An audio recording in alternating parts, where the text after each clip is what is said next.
Welcome, and today we're going to be reading The Little Mermaid, a special song. And today, Boo is here with us. Boo's going to listen to the story. Here we go. May I have your attention, please? Sebastian called.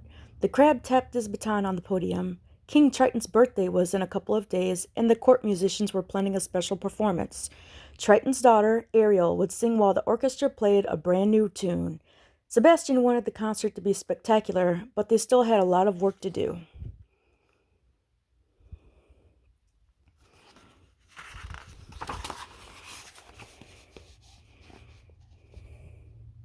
The crab raised his baton, and the musicians began to play. Beautiful music filled the sea until clang! Who did that? Sebastian demanded. I did, a young mermaid named Coral replied quietly. The best way to play the cymbals is to hold on to them. Now, if there are no more interruptions, Sebastian said grumpily, let's continue.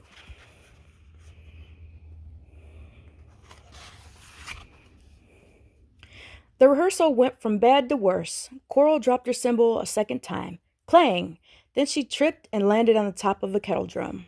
As Ariel watched, Sebastian threw down the baton. Rehearsal is over, the crab yelled and stormed off.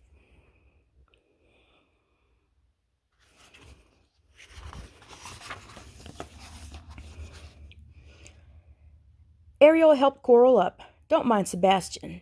I'll never be able to get this song right, let alone perfect, Coral said sadly. Don't worry about it, Ariel said. The only thing I'm perfect at is making Sebastian mad. You should have seen his face the last time I went to the surface.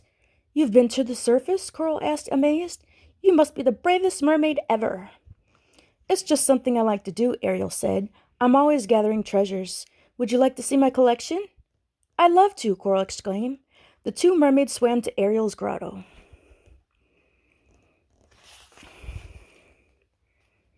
Make yourself at home, Ariel told Coral when they arrived. Flounder is the fish there. He waved a fin at them. The young mermaid swam around, examining jewelry and shiny trinkets. Where did you find all of this? Coral asked us as she put on a strand of pearls. I found some of it in the sunken ships, replied Ariel. You been inside a sunken ship? Coral said with a gasp. Weren't you scared? Of course not. Were you, Flounder? Ariel teased. Nothing to it, the fish fibbed. So what are we waiting for? Ariel asked. Let's go.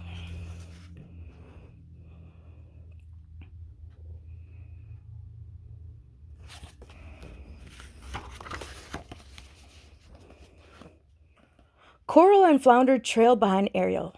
Soon they arrived at a ship that had sunk to the ocean floor. Let's see what's in there, Ariel urged.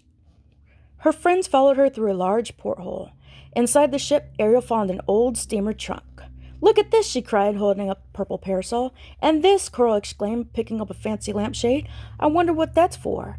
My friend Scuttle can tell us, Ariel said. Follow me. Where are we going? Coral asked Flounder. To the surface, he replied matter-of-factly.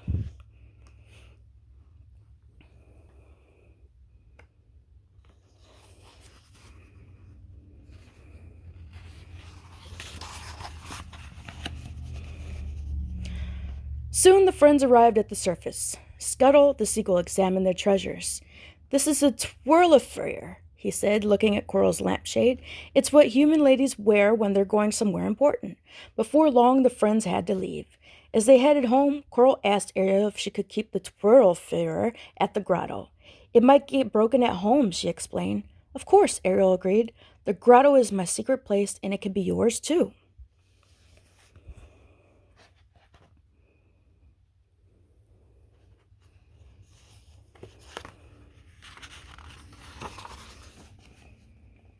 A few days later, as Ariel swam towards the grotto, she heard someone singing. The voice was strong and clear, but sweet too. When Ariel arrived, she saw her new friend. Coral, I didn't know you had such a lovely voice.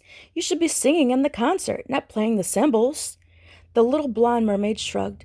I just like singing to myself, she explained. I'll never actually perform.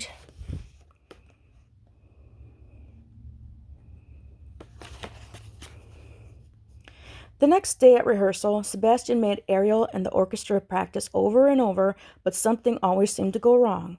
The big day is tomorrow, the crab said, fretting. The concert needs to be fit for a king. King Triton, to be exact. Let's try it again. So they did. The rehearsal went on and on. By the end of the afternoon, everyone was tired. See you tomorrow, Ariel said. Her voice was raspy.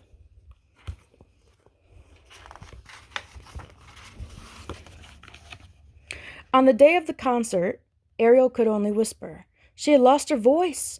Luckily, she knew who could take her place. Me? Coral said when the princess asked her.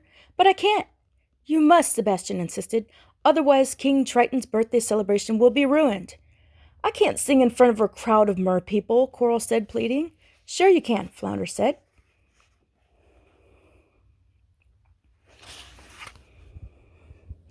Coral thought about how she had visited the sunken ship and gone to the surface. Things she had never thought she could do, all because of Ariel. Now her new friend was counting on her. All right, Coral said slowly. I'll do it.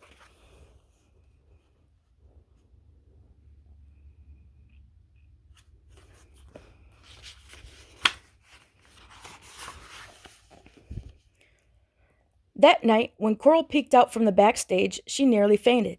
The entire kingdom was there, including her parents and her brothers and sisters. King Triton and Ariel sat in the royal box. When it was time, Coral took a deep breath and swam on stage. As the orchestra started playing, she sang softly, but as she went on, Coral's voice got louder. Before she knew it, the concert was over and the audience began to clap and cheer. Coral, Sebastian said, smiling, you can give away your symbols. From now on, you're going to be a court singer.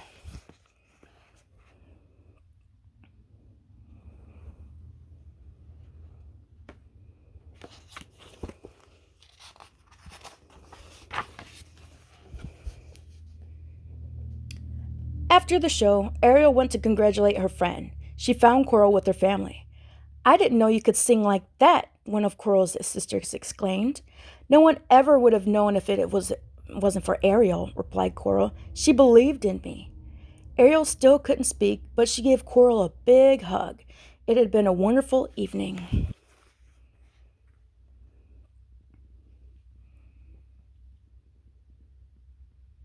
Thanks for attending, and look for the next video.